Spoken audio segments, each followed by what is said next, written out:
Pada zamannya Yeremia merupakan seseorang yang beriman. Dia adalah orang yang bijaksana dan dia adalah nabi. Seperti kita tahu, Yeremia mewartakan firman dan sabda Tuhan dengan cara yang unik. Dia harus melontarkan kata-kata yang begitu menyakitkan bagi bangsa Israel yang telah murtad. Jadi perkataan Yeremia ini sebenarnya memang ingin dihindari oleh Yeremia, tetapi karena ini adalah suatu kemutlakan sebagai seorang pewarta dan firman dan sabda Allah, maka dia harus mengatakan itu. Maka kita sebagai orang Kristen adalah menjadi berkat, tetapi kalau kita jahat, kita menjadi kutukan. Banyak tokoh-tokoh yang dulu beragama Kristen menjadi tokoh yang jahat dan fenomenal di muka bumi ini.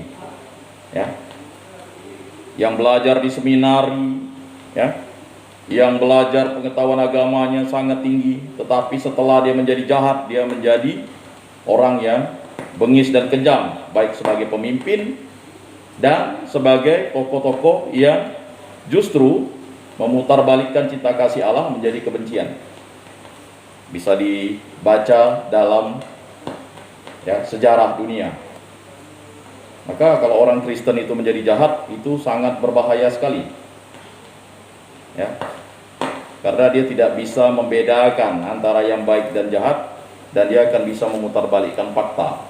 Nah, kita bisa melihat. Maka teguran Allah kepada bangsa Israel pada zaman Yeremia ini adalah teguran yang sangat pedas. Dan bahkan Yeremia itu dianggap seseorang yang gila. Jadi apa perkataannya dikalikan 0. Jadi misalnya ada orang kan, yuk ke gereja. Lalu kita ke gereja nggak nambah duit dikocek. Ya. Kita tahu di kampung-kampung itu setengah mati ketua umat mukul lonceng. Ya. Saya ingat ada kesaksian ketua umat. Jam berapa buka gereja? Jam 6, tidak mungkin Pak, mereka baru bangun. Atau ada yang baru datang motong gatah katanya, atau ngaret.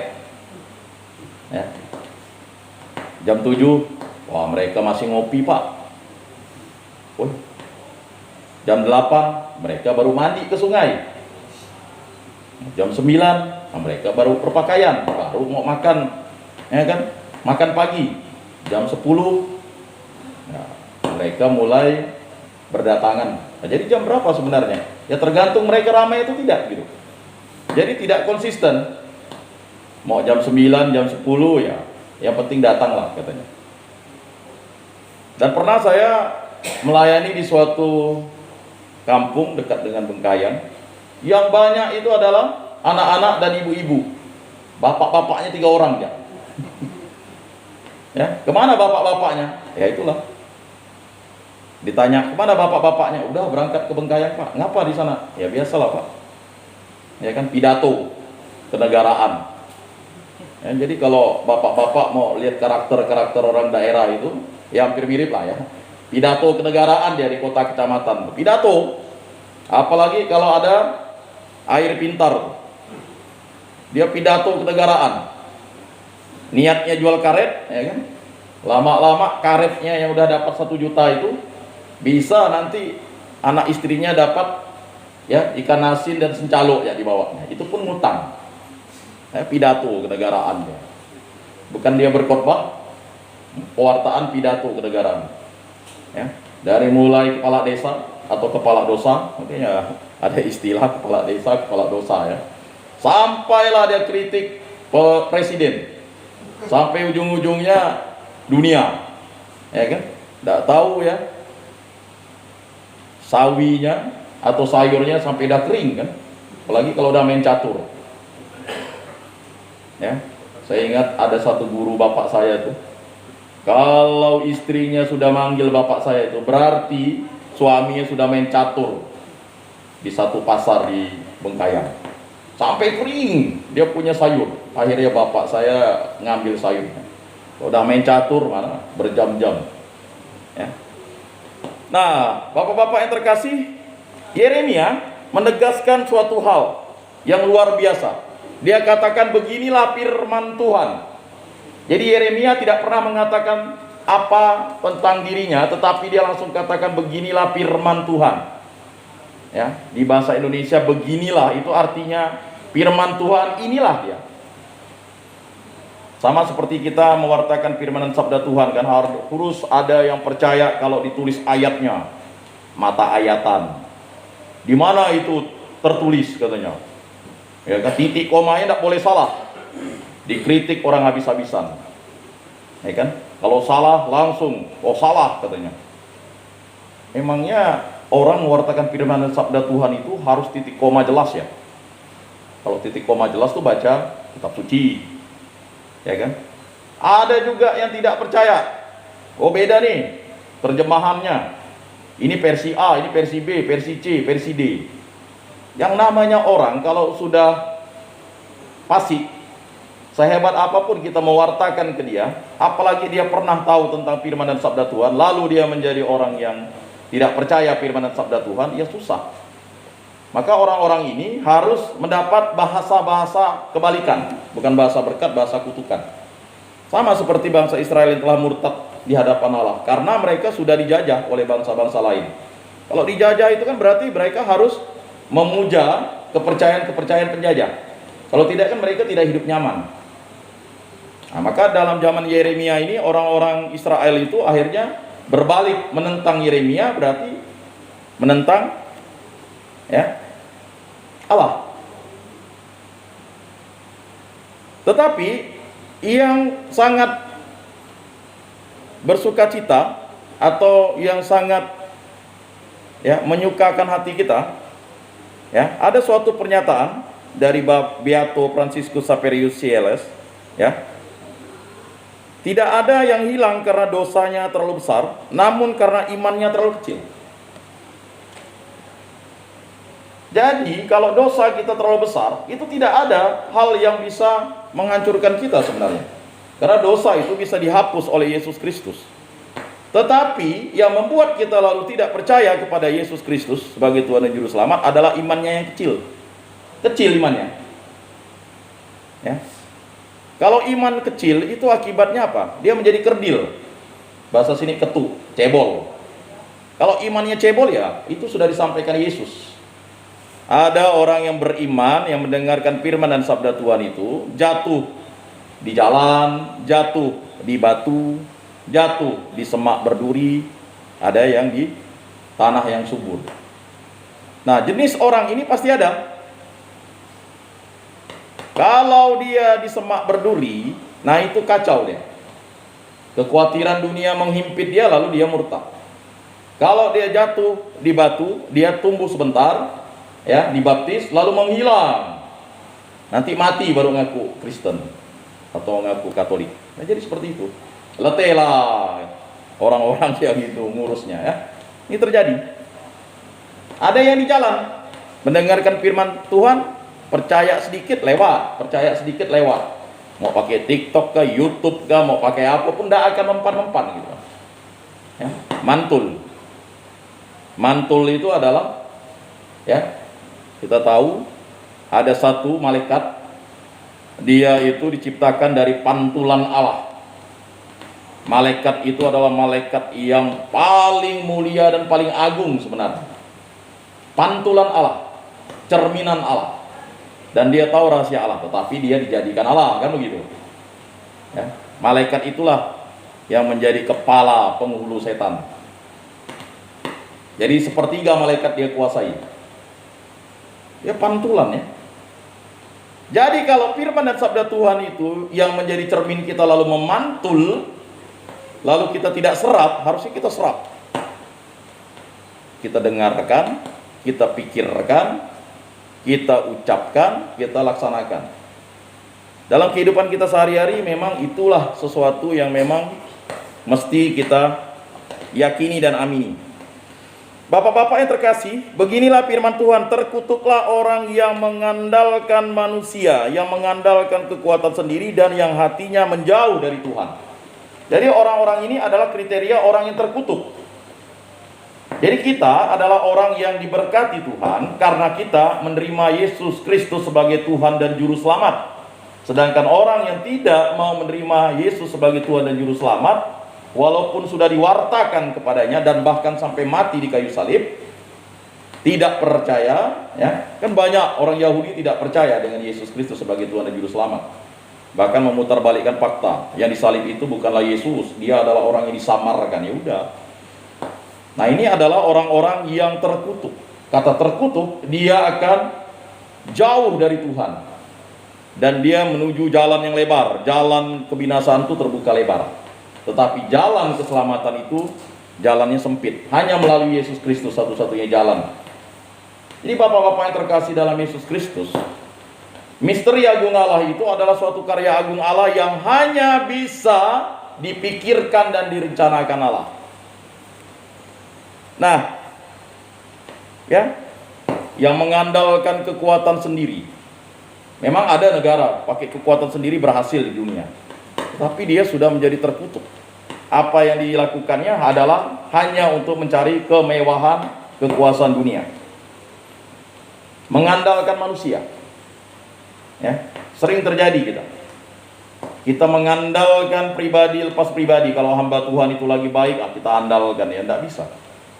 Ya, banyak hamba Tuhan itu jatuh karena godaan kekuasaan uang. Ya, nah ini yang sangat ironis. Itu bisa terjadi dengan saya dan diri bapak-bapak sendiri. Terjadi. Mengapa? Karena uang itu adalah kekuasaan dunia yang merayu-rayu kita. Ya. Kalau uang sudah banyak, ya, mana lagi mau pakai sepeda melayani umat di kampung? Ya. Udah pakai sepeda motor, malas lah becek, capek ini. Udah pakai mobil, pasti gerejanya harus ber-AC kan. Kalau mobilnya mewah sedikit, gerejanya harus full AC-nya. Ya, sudah full AC, mau ditingkatkan lagi gerejanya. Tingkat 1, tingkat 2, tingkat 3, tingkat 4, tingkat 5, tingkat 6, tingkat 7, kayak Menara Babel. Ujung-ujungnya, ya.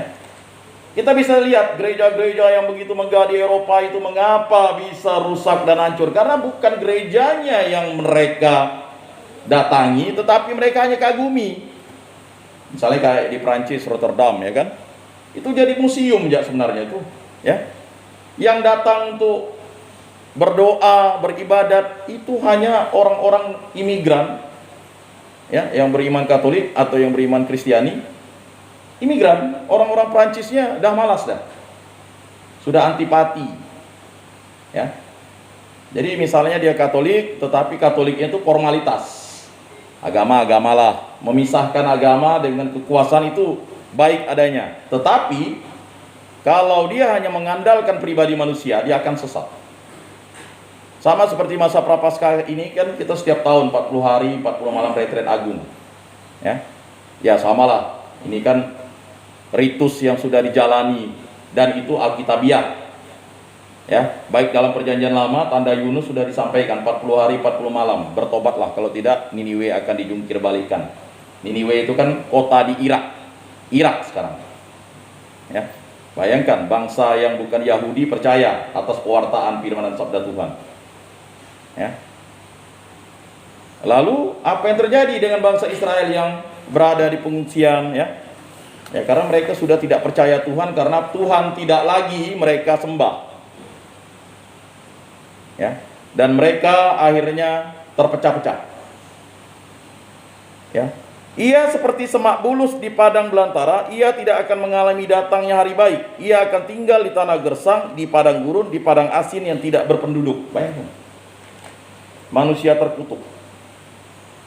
Mungkin bapak-bapak pernah sadar, merasakan ketika bapak-bapak melakukan kesalahan, dosa dan kejahatan menjadi manusia terkutuk. Saya juga pernah merasakan itu. Kalau kita melakukan perbuatan dosa, kita menjadi manusia yang terkutuk kan. Tetapi ada suatu suara yang mengingatkan, bertobatlah. Bertobatlah. Ya kan? Kata bertobatlah itu memang terngiang-ngiang. Dialah Roh Kudus yang mengingatkan kita. Ya. Karena Roh Kudus itu mau tinggal di dalam diri kita kalau kita mau bertobat. Ya. Jadi jelas, karena orang yang mau bertobat itu adalah orang yang penuh akan iman. Ya. Kita ingat perempuan Syro-Fenisia. Bayangkan ya. Tidak baik anjing makan dari remah-remah roti dari meja perjamuan anak-anak. Ya kan? Tetapi perempuan Syro-Fenisia itu katakan apa? Ya kan? Ya, anjing juga makan dari roti-roti yang jatuh atau remah-remah yang jatuh dari meja tuannya. Bayangkan, orang Yahudi itu menganggap orang di luarnya anjing. Ya. Jadi sebenarnya ya, Yeremia ini sudah kehabisan akal. Sama seperti kita misalnya, ya. Jadi apa persamaan antara Ayub dan Yeremia ini kan sama-sama dia menjadi orang yang dianggap kutukan bagi bangsanya. Ya. Tetapi Ayub dan Yeremia adalah berkat bagi bangsanya sebenarnya. Jadi misalnya mohon maaf, ada seseorang melarang kita untuk kawin lebih dari satu, kan? Sudah kawin gereja, kan kita anggap orang itu jahat, betul enggak? Tapi ada orang yang ya menyesatkan kita, enggak apa-apa, kawin dua kan enggak masalah, binimu kan enggak punya anak, ya kan? Binimu kan cerewet, binimu kan gemuk, kan ada tuh. Kalau kita, itu tadi, kalau sudah bapak-bapaknya enggak ke gereja, pergilah dia ke warung, dengar khotbah kawannya, sesatlah dia kan? Karena yang didengarnya adalah penyesat. Dan kita mungkin pernah jadi penyesat. Nggak apa-apa, kok kawin dua, kawin adat pun nggak apa. Padahal dia itu sudah kawin gereja, kawin sakramen, menerima untung dan malang. Ya kan? Untung dan malang, sehat dan sakit, suka dan duka. Ya kan? Itu kan janji forma yang disampaikan. Sakramen perkawinan itu kan saling menerimakan sakramen perkawinan. Imam itu memberkati dan menjadi saksi. Ya. Jadi kodrati. Makanya yang diberkati itu adalah perkawinan. Banyak orang bilang, oh kawin sudah biasa. Bukan, yang zina yang sudah biasa. Kawin itu kudus. Karena manusia itu kawin dan dikawinkan. Ya kan? Jadi seperti itu. Nah, bapak-bapak yang terkasih dalam Yesus Kristus, diberkatilah orang yang mengandalkan Tuhan. Jadi bapak-bapak dalam suasana di tempat ini, andalkanlah Tuhan terus menerus. Berat memang, tetapi karena Tuhan, kita menjadi ringan. Hukuman yang mungkin diberikan 1 hari, 2 hari, 3 hari, 4 hari, ya. Tahun 2021 saja sudah lewat, rasanya baru kemarin, kan? Tahun 2022 ini udah mau pasca, ya, sudah Maret, ya. Hidup itu cepat berlalu, kan? Tapi kalau diisi dengan kegiatan rohani, saya yakin dan percaya bapak-bapak di sini pasti terus-menerus akan ditempa oleh Allah. Walaupun penempaannya ada yang berat sekali ditempa, ada yang mudah sekali ditempa, ada yang ya seperti tadi, dengar A, udahlah, bosan. Jadi untuk sampai di tempat ini bapak-bapak yang terkasih, walaupun gereja itu di pinggir rumah bapak-bapak atau di depan rumah bapak-bapak, bapak-bapak tak dapat berkat. Saya ingat tetangga saya dulu di Batu Layang, gereja itu di depan rumahnya, enggak juga bisa ke gereja kan? Karena sudah menjadi manusia yang bebal, ya kan? Jadi kata terkutuk, bebal, celaka itu sebenarnya adalah lawan dari orang-orang yang dikasihi. Diberkatilah orang yang mengandalkan Tuhan, yang menaruh harapannya pada Tuhan. Jadi mengandalkan Tuhan dan harapannya kepada Tuhan. Seperti pengantar saya tadi, harapan kita itu kepada Tuhan. Ya. Nanti kita lihat harapannya orang yang kaya saja, ya, masih mengharapkan itu kan, walaupun sudah di jurang maut. Ya. Harapan, mengandalkan. Ya. Ia seperti pohon yang ditanam di tepi air, yang merambatkan akar-akarnya ke tepi batang air dan tidak mengalami datangnya panas terik. Ya. Bapak mungkin pernah mendengar ilustrasi rumah tangga itu seperti rumah tangga yang neraka kan. rumahnya bagus, mobilnya sangat mulus, dari di luar itu kelihatan, waduh, favorit lah kan. Dan kita selalu unik di muka bumi ini, rumahnya besar, ya, anaknya 1-2 saja, suami istri pulang pun jarang, banyak nginap di hotel dan di tempat lain. Yang menikmati adalah pembantunya, ya kan? Jadi pembantunya kan. Mungkin bapak-bapak dulu pernah berbisnis, nyari orang, ya, rumahnya pasti sulit kan. Lebih mudah buat janji pergi ke warung kopi, ketemu orangnya, coba ke rumahnya, susah kan? Jangan ke rumah saya. Ada yang pura-pura miskin lah, ada yang pura-pura, karena kalau sudah sampai ke rumah, citra orang itu bisa jatuh. Jarang kan mengandalkan pertemuan bisnis itu untuk makan di rumah. Karena apa? Repot kan? Ya pasti, ya banyak tipu-tipunya. Kalau misalnya di rumah makan kan udah dilayani orang kan, ya pasti jarang. Nah, jadi jelas ya betapa liciknya hati, ya, lebih licik daripada segala sesuatu. Jadi hati itu, banyak orang bilang kan hati kan simbolnya di sini. Tidak, hati itu ya antara otak kiri dan otak kanan, kecil katanya. Saya pernah ikut seminar, ya, seorang dokter sudah meninggal, dia katakan penelitian itu kecil aja, hati itu berada di tengah-tengah nih. Ada, ya kan, otak kiri, otak kanan, di tengah, kecil aja ditemukan, kecil ya. Tapi itu sangat licik. Udah apa hati di sini? Ini hati yang biologis, organ. Tapi hati yang sebenarnya di sini nih, ya kan? Kan tidak mungkin hati di sini. Kalau hati di sini kan berarti otak di sini. Nah, ini kan hati simbol. Tetapi hati itu, ya, betapa liciknya hati.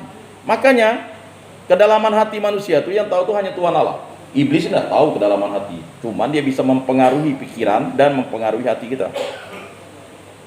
Lebih licik daripada segala sesuatu. Lebih licik.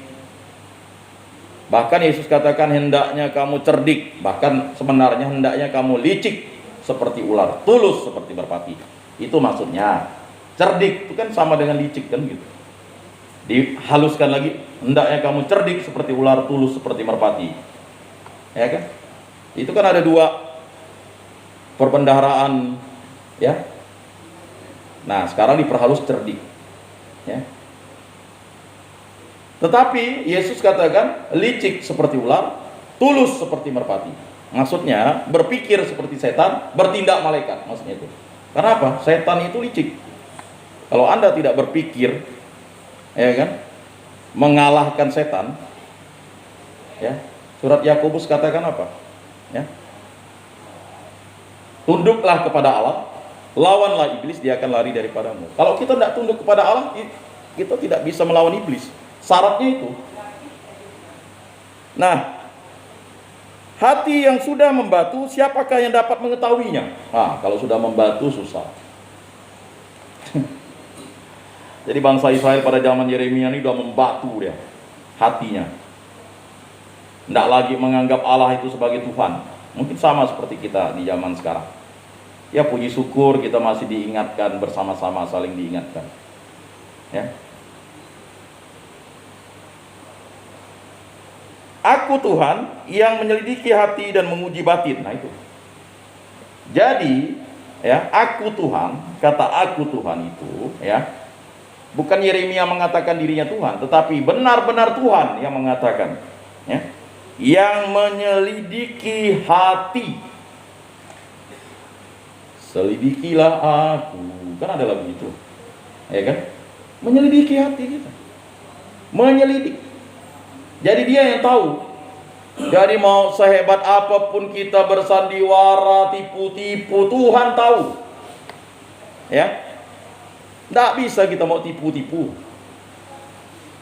Ya, bapak-bapak mungkin di persidangan sudah dirancang untuk menjawab ini, menjawab itu. Tapi kalau bapak-bapak hanya mengandalkan, mohon maaf, ya tidak mengandalkan Tuhan dalam berperkara di dunia ini, ya pasti bapak-bapak akan kecewa. Banyak kawan-kawan kita kecewa kan? Dia mengandalkan seseorang. Seseorang itu kan alat perantara Tuhan, tetapi kita harus mengandalkan Tuhan. Sebelum persidangan doa, ya Tuhan dampingilah aku, biar aku mengatakan perbendaharaan kata yang terbaik yang berasal daripadamu. Ya kan? Mau bapak-bapak sudah disetting begini, disetting begini, disetting begini, ya tetaplah.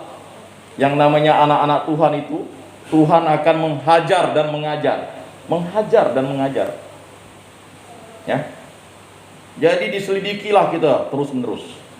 Kalau pengacara menyelidik kita atau polisi menyidik kita kan, ya. Udah menyidik, melidik, ya. Kita masih bisa ngelak, tapi kalau Tuhan, Dia tahu, ya. Dan menguji batin. Nah, batin itu sama dengan rohani kita. Batin itu beda dengan jiwa. Kalau jiwa itu nyawa, tapi kalau batin itu ada rohani kita. Menguji batin kita. Maka rohani kita itu, ya, ditempa oleh Tuhan terus-menerus, latihan rohani. Doa itu adalah latihan rohani.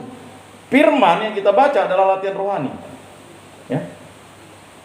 Usaha itu adalah latihan rohani. Ya, baik kerja, baik belajar dan sebagainya. Pelayanan itu adalah latihan rohani. Ya. Iman itu adalah hasil latihan rohani. Takwa itu adalah hasil dari latihan rohani. Ya. Kemudian tabah itu adalah hasil dari latihan rohani. Setia itu hasil dari latihan rohani. Ya. Bayangkan Yudas yang bersama Yesus, itu latihan rohaninya kurang apa lagi sih? Mampu iblis merasukinya. Coba baca jelas, Yudas yang dirasuki iblis. Jadi ada oknum yang membuat Yudas berkhianat, yaitu iblis. Karena dia cinta akan uang kan, Yudas ini kan bendahara. Murid-muridnya sangka Yudas itu membeli sesuatu, tapi dia sudah dirasuki. Ya kan? Walaupun dia minum dari cawan yang sama dengan Tuhan. Ini manusia, Yudas. Rasul, uskup. Sedangkan ya, makhluk yang diciptakan menggunakan pantulan Tuhan saja, ya, pantulan Tuhan saja bisa jatuh ke dalam dosa. Maka rahmat pertobatan itu adalah sesuatu yang mesti kita minta berulang-ulang. Mintalah maka kamu akan diberikan, carilah maka kamu akan mendapat, ketuklah maka pintu akan dibukakan. Matius 7 ayat 7. Itu luar biasa. Ya. Ayatnya cantik tuh, Matius 7 ayat 7. Matius 7:7. Mudah kan? Hal pengabulan doa ya, karena kalau kita bertobat kan pasti berdoa kan? Ya kita bertobat kan pasti berdoa. Mana mungkin kita bertobat saja seru-seru di pasar, oh saya bertobat untuk apa? Ya kan? Seruan orang di pasar itu ya seruan obral kan gitu.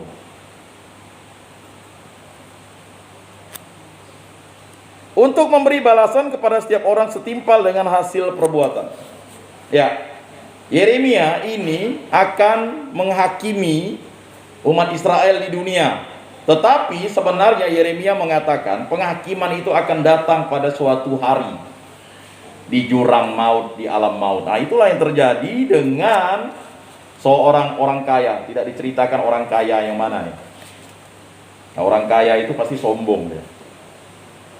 Tuhan tidak pernah melarang orang untuk memiliki kelebihan materi, tetapi kita harus miskin di hadapan Allah karena kita tidak memiliki apa-apa. Hidup kita ini sudah ditebus dan dibayar oleh Kristus melalui darahnya yang di kayu salib. Makanya kita tidak akan dikuasai oleh iblis sebenarnya. Tetapi kok bisa? Itu tadi, iblis yang sudah lari diusir dari kita itu dengan rahmat baptisan itu memanggil 7 lagi. Ya kan? Kalau rumah orang itu udah bersih, kata Yesus, dia mengembara di padang gurun tuh si iblis kan. Lalu apa yang dia lakukan? Dia memanggil kawan-kawannya yang lebih kuat, 7 iblis. Bayangkan ya, 1 iblis ya setengah mati ngusirnya kalau tidak mengandalkan Allah. Ya. Kalau lihat Yesus, iblis itu mau memutarkan balik fakta. Ya, supaya apa? Yesus dirajam pakai batu. Jadi jangan pernah kita sebagai orang Kristen katakan, iblis saja bersaksi Yesus itu anak Tuhan. Itu iblis itu mau memutarbalikkan fakta. Makanya Yesus bilang, diam. Ya, Yesus bilang kepada iblis, diam, kan? Diam dia. Ya. Karena iblis sudah tidak lagi dapat kepercayaan. Dia sudah tidak percaya Allah, maka dia tidak dapat kepercayaan. Dia tak boleh mewartakan firman dan sabda Tuhan. Bohong dia. Hei,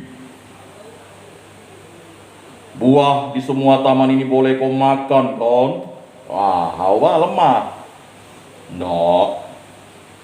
Satu buah yang di tengah-tengah tentang yang baik dan jahat itu Tuhan suruh atau larang makan. Kan baru kata larang makan, iblis langsung ya. Makan ya. Ya. Kalau kau makan, kau akan sama seperti Allah. Tahu yang baik dan benar. Kayaknya betul iblis ini kan. Oh, tertariklah si perempuan. Belum Hawa namanya ya. Nanti dia menjadi Adam dan Hawa ketika dia sudah berdosa, baru perempuan kan. Perempuan itu kan, Hawa itu kan bukan nama. Kalau waktu itu ya, laki-laki itu namanya perempuan, ya perempuan lah kita nih sekarang. Kalau waktu itu, ya enggak. Itu kan kata-kata ya kan. Kalau waktu itu. Ya, jadi jenis kelamin itu hanya menandakan saja. Nah, tidak lama lagi kan Hawa kan, atau perempuan itu katakan, laki-laki makanlah. Enggak, Tuhan kan tidak memperbolehkan kita makan. Tapi makan juga nanti sama seperti Allah. Dimakannya. Menanglah iblis tadi itu. Hore katanya, Taman Firdaus ini ya tidak dikuasai manusia. Habis. Tiba-tiba malu dia berdua. Tuhan datang berjalan-jalan. Ada tulisannya berjalan-jalan. Jadi kalau orang masih tak percaya Tuhan punya kaki, itu kacau. Di Kejadian itu udah jelas Tuhan berjalan-jalan di taman. Kan tidak ada dibilang Tuhan melayang-layang. Waktu menciptakan Tuhan, roh Allah melayang-layang kan. Tetapi di taman dia berjalan. Makanya kalau ada yang masih tak percaya Yesus itu adalah Tuhan, dari kitab Kejadian udah dikatakan ya, dia berjalan-jalan, berarti dia punya kaki. Masa Tuhannya tidak punya kaki misalnya? Dia berjalan-jalan. Oh enggak Pak, itu kan ilustrasi Pak. Ya ilustrasi gimana sih? Kalau burung terbang tidak berjalan. Kalau burung terbang itu kita tahu pakai sayap. Kalau bahasa Indonesia ini pakai logika. Jadi kalau masih ada orang yang tidak percaya Tuhan itu, ya kan? Tuhan itu bisa mewujudkan dirinya, tetapi dia memilih mewujudkan dirinya seperti manusia. Makanya manusia itu secitra dengan Allah. Ya kan? Sabda sudah menjadi manusia dan tinggal di antara kita. Nah itu. Ya. Sedangkan Samuel bisa melihat Tuhan kan? Tuhan berdiri di hadapan Samuel. Berdiri, masa berdiri pakai tangan, berdirinya melayang. Nah, jadi logika saja lah kalau kita sebagai orang Kristen misalnya dialog iman. Ya janganlah kita lalu ya masa Tuhan bisa jadi manusia? Tuhan bisa jadi apapun. Tetapi dia mau menjadi manusia karena dia menyelamatkan manusia. Begitu logikanya. Dari kitab Kejadian sampai Wahyu digambarkan Tuhan itu. Ya. Oh, enggak, itu salah terjemahan. Kalau salah terjemahan, ngapa di beberapa kitab di Perjanjian Lama sudah jelas? Ya kan? Tuhan bergulat dengan Yakub, bergulat. Mana ada malaikat yang bergulat? Tuhan bergulat ya. Tuhan bergulat. Memangnya Yakub itu bergulat dengan siapa kan? Bergulat. Nah, ini masih banyak umat Kristen lalu terpotong-panting itu. Yang ya kan?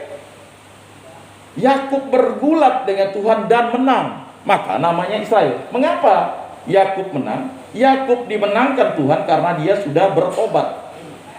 Ya, maka namanya dirubah menjadi Israel. Ya kan? Karena dulu dia berdosa, dia nipu. Dia dapat berkat tuh nipu. Ini nanti kamu ini akan dihajar dan diajar kan begitu. Nah, mungkin banyak saudara-saudara sekalian, bapak-bapak sekalian tuh ya sambil ibadah, sambil kita ini ya mungkin banyak hal ya kan kita saling mengisi lah. Jadi banyak di antara kita disesatkan gara-gara masa Tuhan menjadi manusia. Dari kitab Kejadian sudah jelas bagaimana ya Israel, ya kan? Yakub bergulat dengan Tuhan dan menang. Bagaimana bergulat dengan roh itu kan tidak bisa lah bergulat. Bergulat. Ini jelas kan? Yakub sudah melihat Tuhan, wujudnya manusia.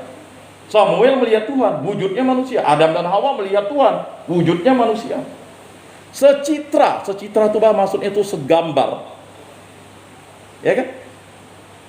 Jadi bapak-bapak yang terkasih, kita sebagai pewarta-pewarta ini melayani di masing-masing sel-sel kita itu, ya kita jelaskan lah. Dialog silakan, debat jangan. Diskusi hindari, karena diskusi pasti akan debat. Tapi dialog silakan, menjelaskan. Anda tahu, tanya Pak Pendeta aja. Anda tahu, tanya Pak Pastor aja. Anda tahu, tanya Pak Agus aja. Anda tahu, tanya Pak Lulu. Kacau lah kita nih kalau udah berhari-hari, 7 hari Pak ya? 7 hari ini. Ini luar biasa nih, pelayanan yang luar biasa nih di tempat ini. Jangan-jangan 365 hari. Pak Agus bilang 365 hari saya tidak pernah lepas-lepas Pak dari sini. Bayangkan, nah itulah. Ditempa masih juga tidak bisa dialog, silakan dialog. Mendoakan silakan. Kita kan berkat bagi sesama, walaupun dia berbeda iman. Tapi diskusi hindari. Karena apa? Diskusi pasti nanti lari debat. Ujung-ujungnya kan daripada apa kata Yesus, kalau kita dalam perjalanan bersama dengan musuh, hendaknya kita berdamai kan, supaya kita tidak mati. Betul kan? Yesus katakan, logika kan. Cobalah kita di kamar lalu bermusuh dengan kawan, mana kita enak tidur. Tahu-tahu pisau nancap ke ubun-ubun, ke perut, mana tahu kan? Udahlah, sekamar masih bertonseng berkelahi, mana lah, ngalah lah, kan begitu. Ya udahlah, iya bang, ini kan. Oh dunia picit, iya bang, gitu. Hanya sekedar diperintahkan kata-kata, kalau dipukul ya baru lapor lah dengan petugas. Itu kan kekerasan, tidak bisa kan begitu, ya kan? Nah ini banyak diantara kita mungkin ya apa yang disampaikan oleh Yeremia ini mengingatkan kita. Nah bapak-bapak yang terkasih, kalau di dalam Injil Lukas tadi sudah dijelaskan bahwa ya apa yang diterima Lazarus di muka bumi ini bukanlah cerminan nanti di akhirat. Ya. Jadi tidak bisa tuh kaya poya-poya, tua kaya raya, mati masuk surga. Ini orang kaya ini tidak bisa nih. Ya. Jadi hedonisme itu tidak bisa. Oh, ada Pak? Tidak ada.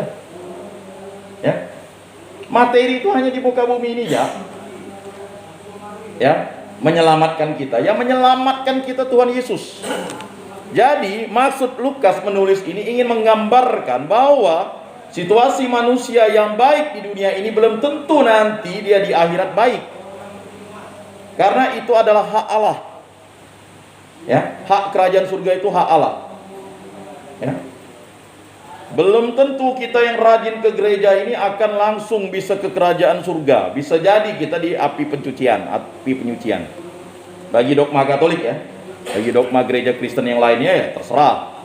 Karena eklesiologi kita ya seperti itu.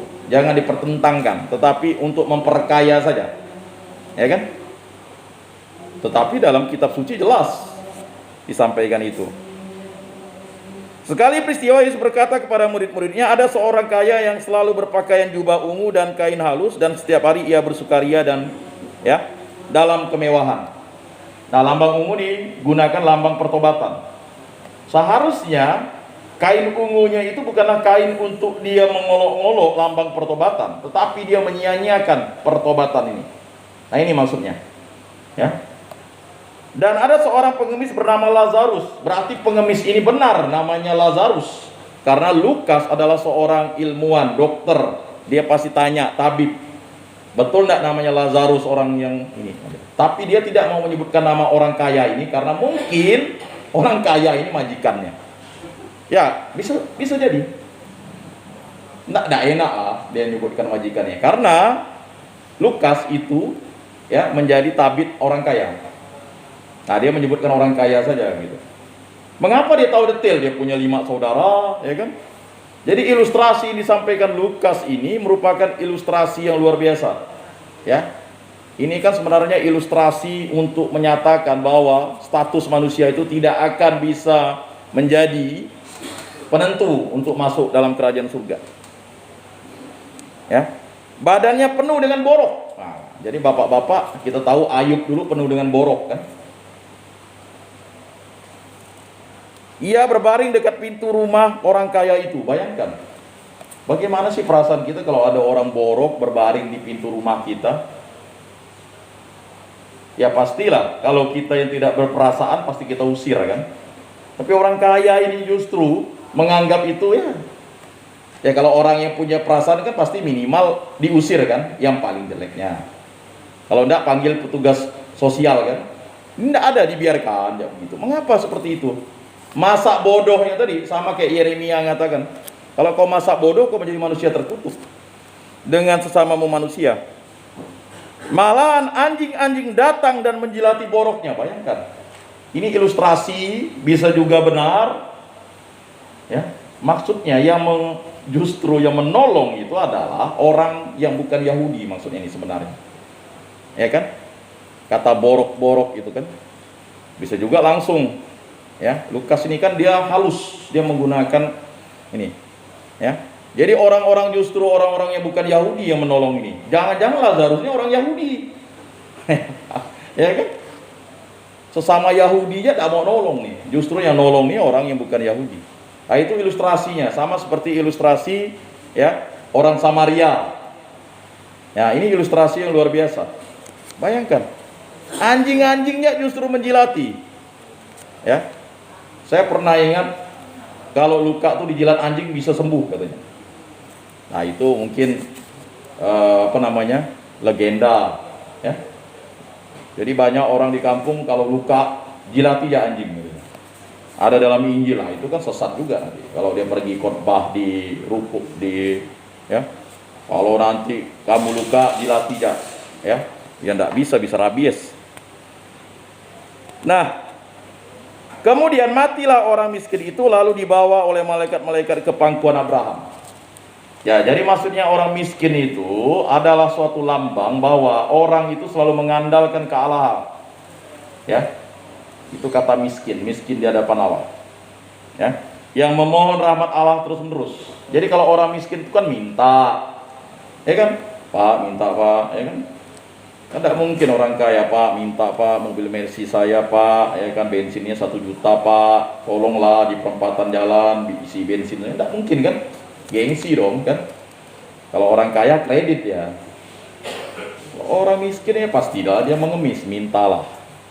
Lalu dia carilah, ketuklah. Jadi sama seperti kita sekarang ini, di tempat ini sudah sekian lama dibentuk dan dibina oleh hamba-hamba Tuhan, alatnya oleh Tuhan Allah. Coba marilah kita, ayo ke gereja lah kan gitu. Cari dia di sel-sel tuh. Ngapa sih tak mau ke gereja? Rupanya mungkin dia hanya pakai celana pendek. Kita kan tidak tahu kesulitan kawan-kawan kita di sel. Siapa tahu sudah tidak diperhitungkan keluarganya lagi. Sudah dianggap anak yang hilang karena dia seumur hidup, atau dianggap sebagai aib. Ya kan? Maka kita bersyukur keluarga kita menerima kita sebagai berkat. Banyak orang tuh menganggap itu aib. Tapi ini bukan aib. Inilah rahmat pertobatan yang diberikan Allah kepada kita. Nah, itu yang harus disadari bapak-bapak. Jadi mungkin masih ada yang, saya ini sudah berbuat baik, derma sana, derma sini, aktif gereja lagi, tolong orang miskin, masih juga sampai ke sini. Ya itulah kita tidak tahu. Yang namanya kita terpleset itu bisa jadi. Ada yang baru pergi ke diskotik, megang 1 butir 4 tahun. Salah sendiri, ngapa megang? Karena merasa kaya kan, dia ajak kawannya. Itulah jadi kawannya penyesat. Yang ngajak tidak di penjara. Yang baru megang lalu kena 4 tahun. Marah dia lalu nukang. Ya saya ingat nih. Ini ada tukang katanya, karena dia baru megang 1 butir, ya kan? Lalu 4 tahun, lalu dia bingung karena dia tukang kan. Dilebarkanlah gereja ini. Nah, ini mungkin jalan Tuhan untuk dia untuk melebarkan. Kalau nyewa tukang berapa? Akhirnya Tuhan mungkin dulu Pak Lulu dan kawan-kawan berdoa, ya Tuhan biarlah gereja ini lebar. Tuhan punya caranya sendiri. Ini ada orang tukang kan, datang tukang, walaupun dia beriman lain kalau tidak salah, ya kan? Itu kan berkat. Dia bingung kok bisa masuk di sini, lalu nukang ya lah katanya kan. Lebar lah. Jadi jangan, kalau kita tidak minta kepada Tuhan, ya Tuhan tahu yang terbaik bagi kita. Tiba-tiba Pak Lulu ya dikirimi organ ya kan, puji Tuhan kan. Mintalah. Bukan mengemis lah, mintalah. Carilah, ketuklah. Dapat. Kalau tidak minta diam-diam, ya kan tidak bisa berubah-berubah nih. Nah, ini perubahan yang luar biasa nih gereja ini. Mungkin bapak-bapak yang baru masuk, saya sudah beberapa tahun di sini, tahulah perubahannya ini luar biasa nih. Tidak seperti ini dulu nih. Awal-awal nih, wah, Pak Lulu lah paling tahu. Ini udah begitu, ya bagi kelas ini lumayan mewah nih. Ya. Gereja di kampung mana ada kipas anginnya? Ya, bahkan di gereja-gereja, kita lihatlah gereja-gereja lain ini mana ada yang misalnya pakai ya model-model ini kan. Nah, jadi kita bersyukur. Mungkin bapak-bapak yang di kampung bisa melihat tuh, ya. Ya, Pak Lingkun pasti lihatlah gereja-gereja di kampung. Pokoknya ada kursi cukup, ya kan? Bahkan saya pernah ingat kata yang KKN di Lubuk Antu, pakai mobil, umatnya 30 mobil, karena Lubuk Antu itu mobil 15 juta katanya kan, murah-murah. Gerejanya mau roboh, aduh, sedih katanya. Ini kok pakai mobil gerejanya mau roboh, itu katanya. Ya. Nah itu ironis. Makanya, ini luar biasa kan. Berganti, waktu demi waktu tidak terasa. Ya. Ada yang mungkin sudah akan keluar, ya. Puji Tuhan nanti keluar ya. Ingatlah, ya kan? Ingatlah bahwa Tuhan itu selalu menyertai kita. Ya. Yang awalnya mungkin udah gundah gulana, kayak di film-film, wah nontonlah film Korea atau film Amerika Latin, nanti di sel itu penjara tuh seperti itu, ada geng-gengnya, mukul lah, ya kan? Tapi kita kan membuat namanya geng cinta kasih di sini, geng cinta kasih. Kita meniadakan perbedaan, ya, agen cinta kasih, Katolik dan Protestan, ya kan? Mana kita bisa nyatu? Lain kandangnya kan? Di sini bisa kita menyatu dan akhirnya kita saling belajar, bersuka cita, bergembira dan menjadi pelayan. Dan semoga banyak orang mau tertarik untuk menjadi pengikut Kristus karena Kristus, bukan karena kita. Bersatu dalam Kristus.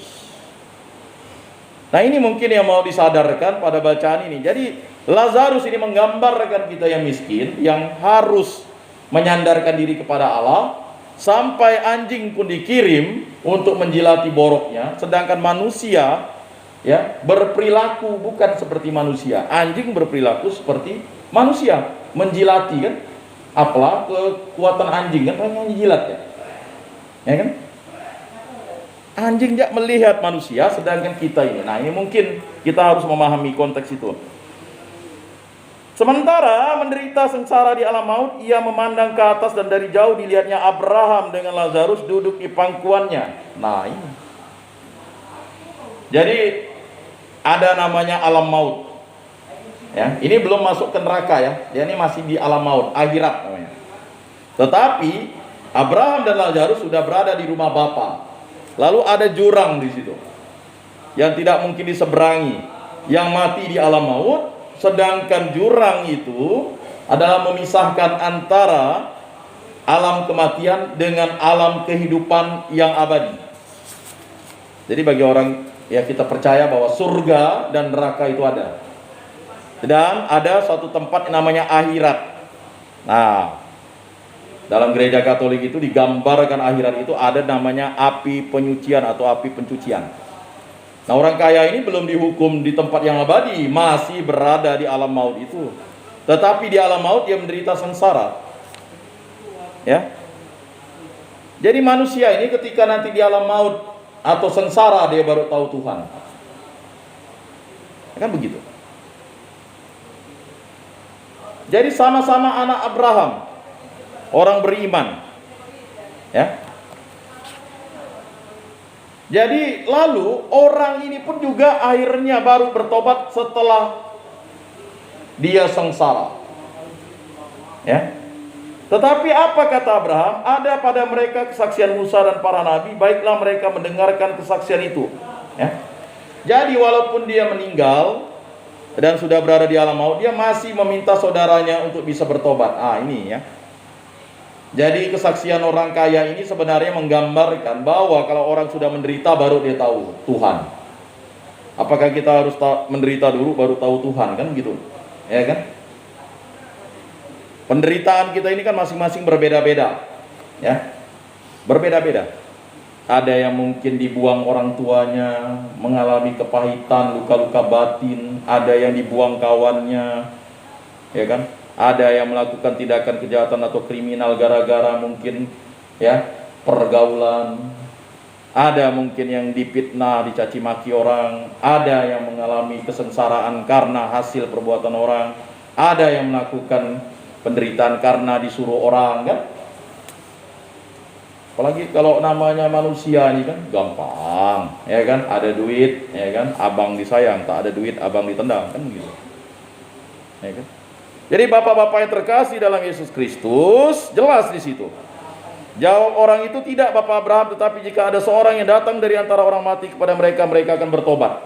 Jadi bapak-bapak yang terkasih, inilah permintaan orang yang mati itu. Jika ada orang, ya, mati datang pada mereka, mereka akan bertobat. Nah, ini sebenarnya menggambarkan, Lukas menggambarkan bahwa nanti ada orang yang mati, tetapi dia akan dibangkitkan pada hari ketiga, dan dia akan menjadi rahmat bagi alam semesta. Dia menjadi lambang pertobatan, dan dialah menghapuskan dosa-dosa manusia, dan dialah Yesus Kristus. Tetapi kata Abraham kepadanya, jika mereka tidak mendengarkan kesaksian Musa dan para nabi, mereka tidak juga akan mau diyakinkan. Jadi bangsa Israel yang sudah mendapatkan rahmat dan berkat bangsa pilihan ini menjadi bangsa yang terkutuk. Mengapa? Karena dia tidak mau bertobat. Sedangkan bangsa-bangsa lain mau bertobat. Itulah orang-orang yang dianggap hina dina, bukan sesama. Lazarus, bahkan anjing-anjing menjelati boroknya, ya. Mereka tidak juga akan mau diyakinkan sekalipun oleh seorang yang bangkit dari antara orang mati. Jadi tegar tengkuk. Jadi biarpun Yesus sudah mati di kayu salib, banyak orang tidak percaya kepada dia, dan akhirnya nanti akan menderita sengsara, ya, pada suatu saatnya. Makanya kita ini, apa yang kita sampaikan dan kita katakan, ya, akan kita pertanggungjawabkan di depan Allah, di depan Yesus Kristus. Ya.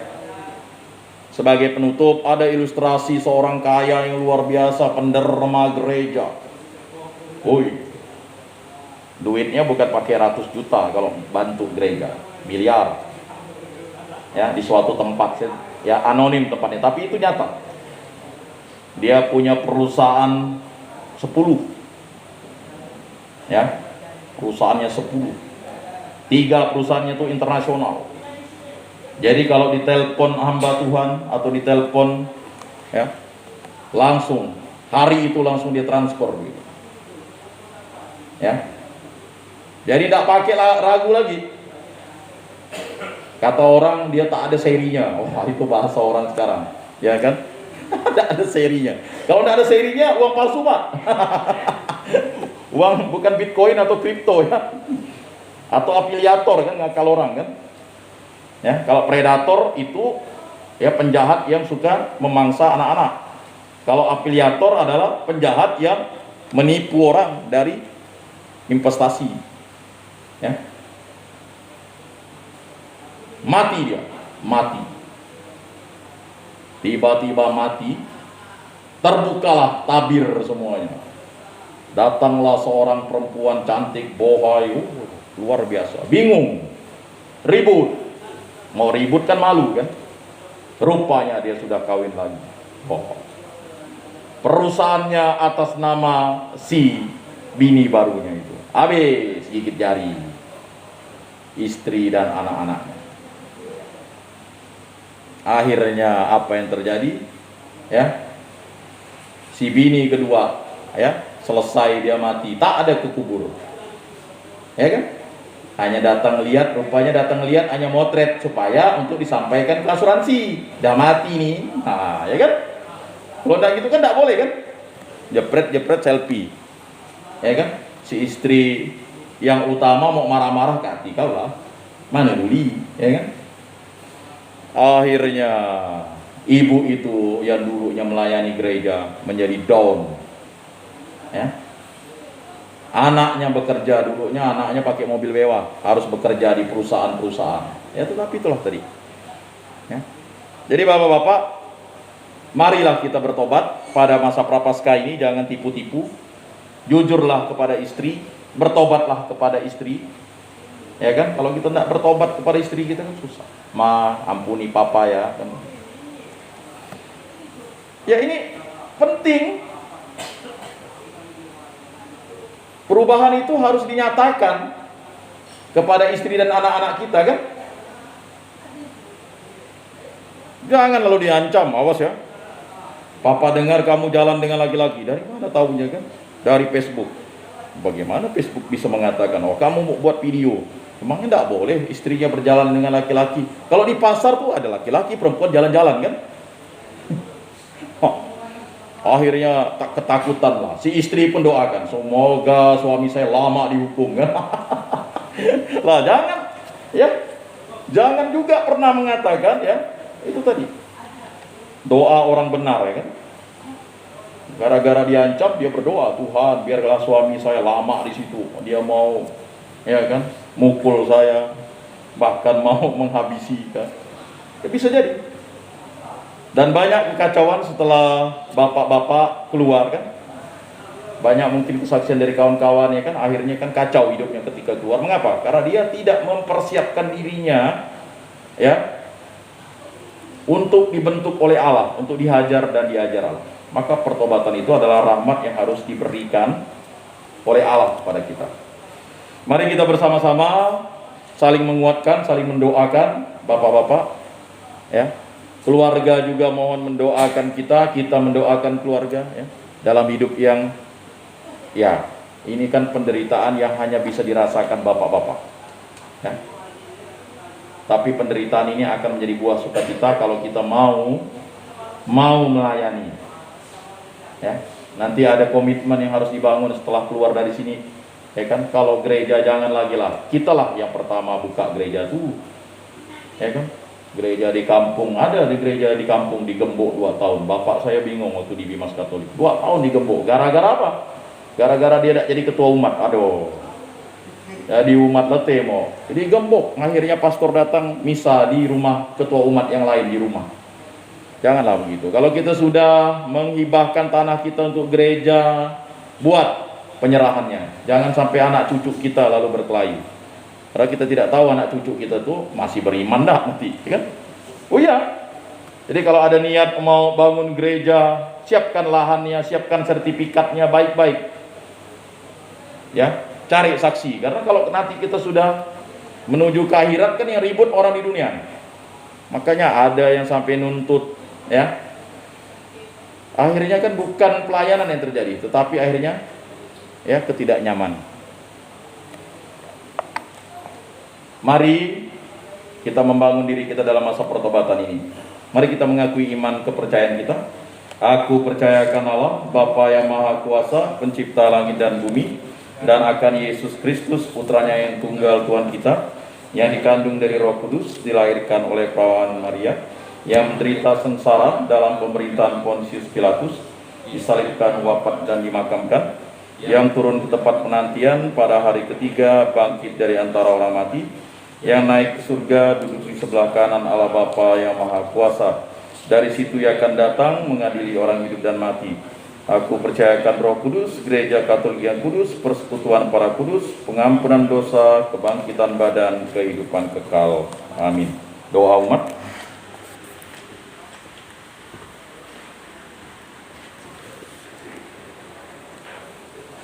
Ya Allah Bapa yang bertata di dalam kerajaan surga, dengarkanlah doa-doa permohonan umat-Mu ini. Bagi para uskup dan para imam, semoga Bapa berkenan mendampingi dan menemukan para pejabat gereja, sehingga hidup mereka menjadi teladan bagi umat dalam menghayati perintah-perintah Allah, serta menjadi bukti bahwa cinta kasih pada Allah dan sama adalah perintah tertinggi. Marilah kita mohon. Kabulkanlah doa kami, ya Tuhan. bagi perdamaian dunia. Semoga masyarakat dunia selalu berjuang untuk menciptakan perdamaian dan kerukunan, sehingga setiap orang memiliki kekuatan dan keberanian untuk menentang perang, penindasan, ketidakadilan, dan penghancuran. Marilah kita mohon. Tuhan, dengarkanlah umat-Mu. Bagi semua yang telah menjatuhkan pilihan mau mengikuti Kristus, semoga Bapa membantu para pengikut putranya agar setia akan pilihan mereka dan tidak silau oleh kemewahan dunia atau keindahan lahiriah. Marilah kita mohon. Tuhan, dengarkanlah umat-Mu. Bagi paroki kita, semoga Bapa menguatkan kita agar semakin mencintai Ekaristi, tekun mengikuti perayaan Ekaristi sepenuh hati, agar menjadi kekuatan bagi kita untuk berbuat baik dan hidup suci. Marilah kita mohon. Tuhan, dengarkanlah umat-Mu. Bagi diri kita, semoga Bapa memberkati kita semua, sehingga selalu menghayati kehadiran Kristus di dalam diri kita masing-masing dan di tengah-tengah umat. Marilah kita mohon. Tuhan, dengarkanlah umat-Mu. Ya Allah Bapa, demikianlah doa-doa permohonan kami. Kami mohon dengan kerendahan hati, agar kami selalu dibimbing oleh Roh Kudus, dan selalu menjadi saksi Kristus. Dalam masa pertobatan ini, berkatilah kami semua yang hadir, dan juga yang belum hadir, sehingga kami menjadi satu padu dalam pewartaan dan dalam pelayanan. Demi Yesus Kristus Tuhan dan Juru Selamat kami, yang hidup dan berkuasa, kini dan sepanjang segala masa. Amin. Kolekte, persembahan.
Kemuliaan kepada Bapa dan Putra dan Roh Kudus, seperti pada permulaan, sekarang, selalu, dan sepanjang segala abad. Amin. Bapak-bapak, saudara-saudara, pada ibadat ini kita tidak menyambut komuni kudus, maka bersama dengan saudara-saudara separoki yang menyambut komuni, marilah menghayati kehadiran Tuhan yang kita rindukan di dalam hati kita. Bapak-bapak dan saudara-saudara seiman terkasih, kita telah mendengarkan sabda Tuhan dan merenungkannya, serta mengungkapkan isi hati dalam doa-doa permohonan dan pujian. Marilah kita sekarang berdoa seperti yang diajarkan oleh Tuhan kita Yesus Kristus. Bapa kami yang ada di surga, dimuliakanlah namamu, datanglah kerajaan-Mu, jadilah kehendak-Mu di atas bumi seperti di dalam surga. Berilah kami rejeki pada hari ini, dan ampunilah kesalahan kami, seperti kami pun mengampuni yang bersalah kepada kami. Dan janganlah masukkan kami ke dalam pencobaan, tetapi bebaskanlah kami dari yang jahat. Amin. Marilah kita saling memberikan salam damai.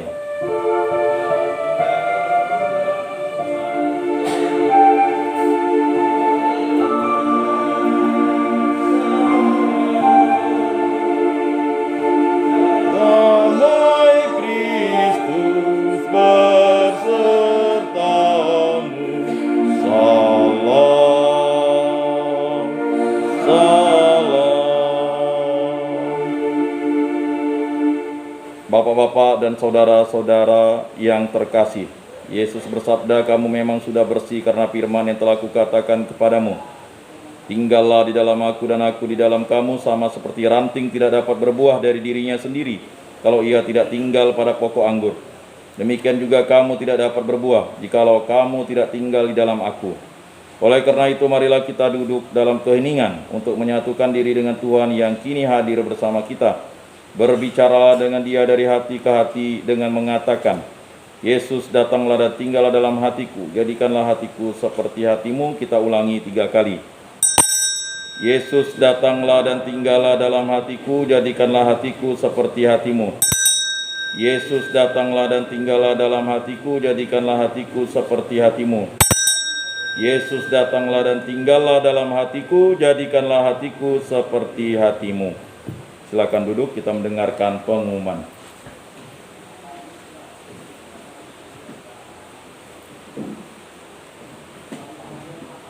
Shalom, pertama-tama kami ucapkan terima kasih yang sebesar-besarnya kepada Pak Yakobus dan juga rekan yang telah hadir pada hari ini untuk melaksanakan kita bersama-sama di sini ibadah sabda pada hari ini.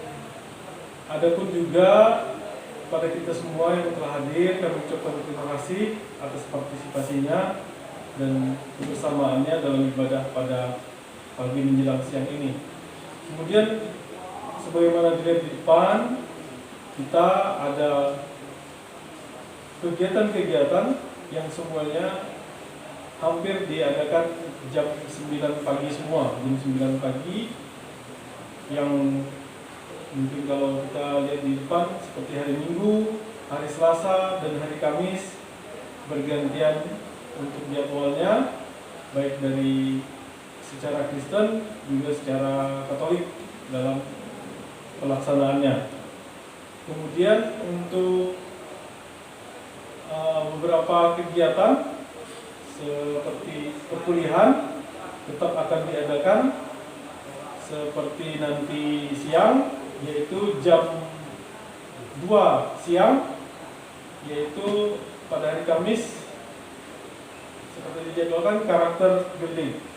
Jadi nanti kepada teman-teman yang mengikuti perkuliahan dari STT Victory Jakarta, jam 2 kita berkumpul lagi di sini, atau kalau bisa sebelum jam 2 itulah siap-siap. Jadi jam 2 pas atau jam 2 tepat kita sudah langsung bergabung dengan STT Victory Jakarta. Kemudian untuk besok hari Jumat kita ada pendalaman Alkitab. Ini juga kita berkolaborasi dengan Rutan Bengkayang, di mana nanti bersama-sama dengan pendalaman Alkitab dari komunitas Love Borneo, di mana biasa disampaikan oleh Evangelis Rinaldo Ginting. secara streaming langsung. Live streaming. Besok jam 9 waktu Indonesia Barat. Jadi nanti dikoordinir oleh Pak Jenderal Malau. Kemudian hari Sabtu ada ibadah Kristen bersama dengan Immanuel Ministry. Nanti akan diadakan jam 9 pagi juga. Nanti dikoordinir atau sebagai penanggung jawab Bapak Agus Matius untuk hari Sabtu. Hari Minggu nanti akan diadakan ibadah Katolik, akan dilayani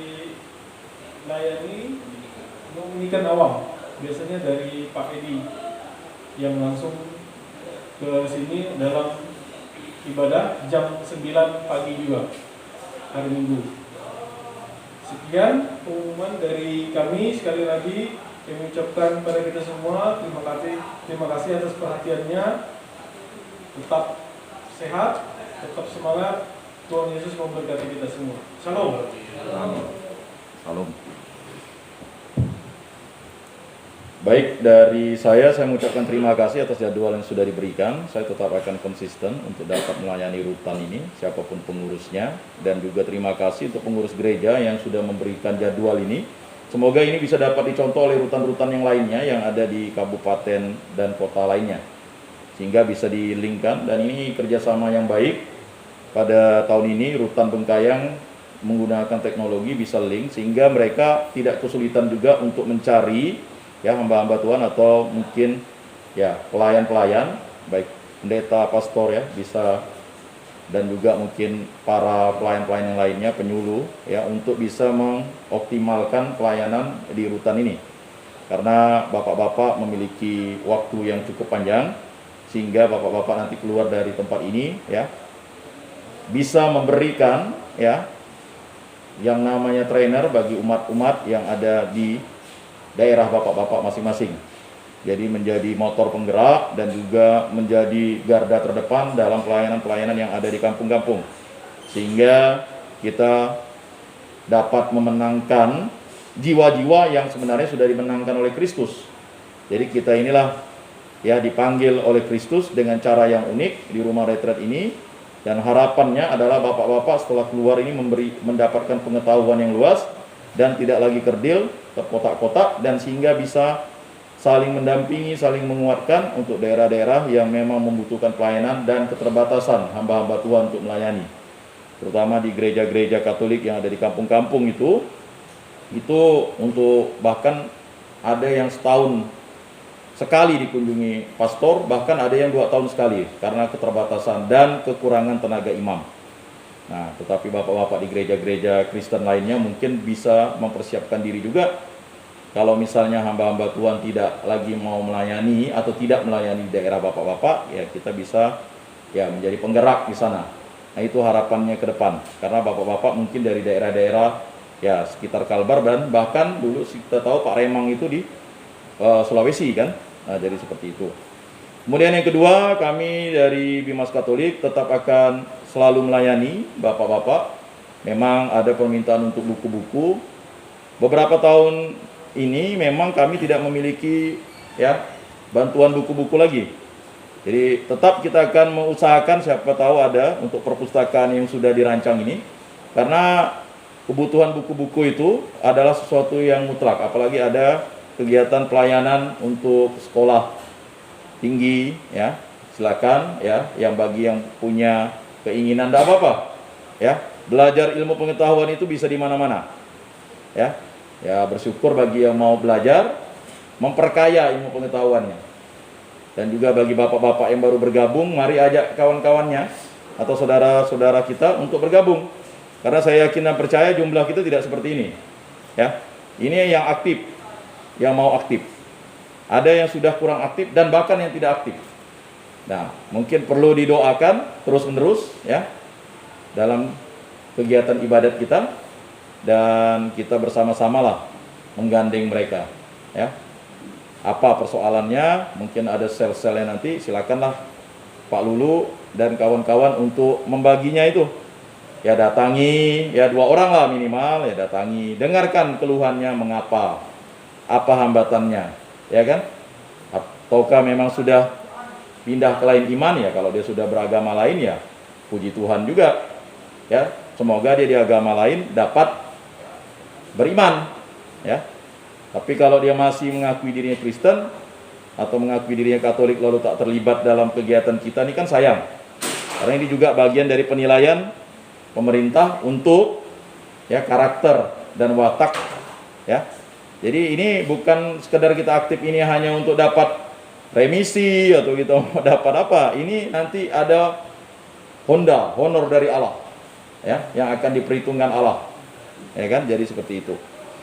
Baik, Bapak-bapak yang terkasih, marilah kita bangkit berdiri, kita doa penutup. Allah Bapa yang bertata di dalam kerajaan surga, Engkau tahu isi hati kami, Engkau tahu apa yang kami lakukan, karena Engkau yang maha tahu. Kami tahu kerahiman-Mu lah yang membuat kami selamat. Karena belas kasih-Mu lah Engkau mengirimkan Putra-Mu Yesus Kristus untuk menyelamatkan kami. Dan tetap setia kepada kami dengan Roh Kudus yang selalu membimbing dan melindungi kami, menyertai kami. Berkatilah kami dan keluarga kami, berkatilah kawan-kawan kami, berkatilah orang-orang yang kami cintai dan bahkan orang yang kami benci, agar kami bersatu padu hidup rukun, damai dan sejahtera demi Yesus Kristus Tuhan dan penyelamat kami yang hidup dan berkuasa kini dan sepanjang segala masa. Amin. Bapak-bapak dan saudara-saudara terkasih, sebelum mengakhiri ibadat ini, marilah kita menundukkan kepala memohon berkat Tuhan. Semoga Tuhan memberkati kita, melindungi kita terhadap dosa dan mengantar kita ke hidup yang kekal. Dalam nama Bapa dan Putra dan Roh Kudus. Amin. Bapak-bapak dan saudara-saudara sekalian, ibadat pada hari ini sudah selesai. Syukur kepada Allah. Marilah kita pergi menjadi saksi damai. Amin. Amin.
Sehat, sehat. Ini orang bergaya ini, tidak tetap konsisten jadi.